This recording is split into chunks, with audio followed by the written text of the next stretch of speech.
Hello everyone, আজকে আবার আমি বানাচ্ছি এদিকে লাউ চিংড়ি আর আমার বাবা বানাচ্ছে এদিকে ইলিশ মাছের পাতুরি।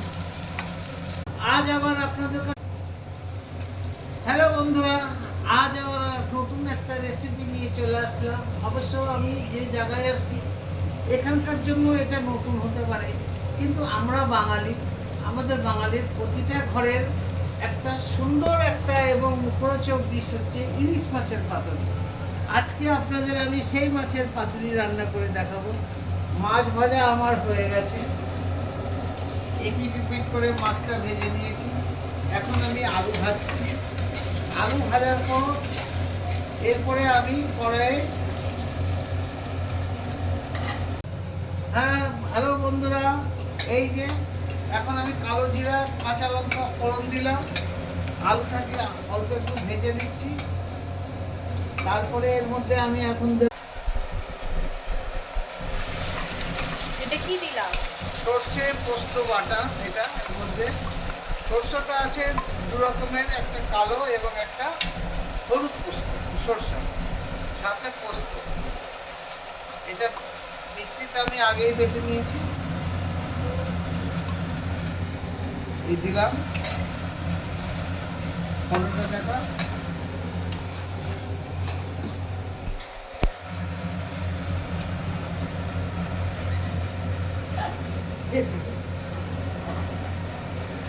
এখন আমি এর মধ্যে দেব মাপ মতো নুন। আপনারা নিজেদের স্বাদ মতো নিয়ে নেবেন নুনটা। আমি একটু নুনটা বেশি খাই।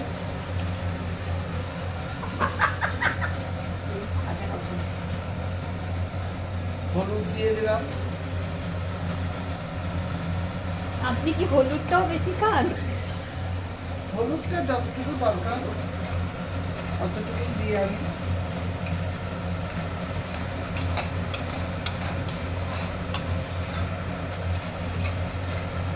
এটাকে একটু পোস্ত সর্ষেটাকে একটু কষে দিচ্ছি। কষে নেওয়ার পর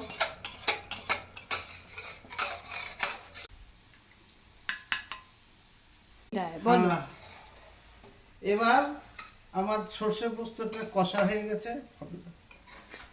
গেছে। এখন এর মধ্যে নারকেলের দুধ বের করে দুধটা দিচ্ছি।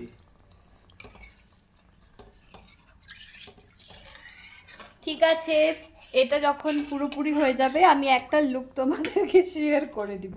হ্যাঁ বন্ধুরা, এবার মাছগুলো আমার ভাজা রাখা ছিল, হালকা করে সাঁতলে নিয়েছি।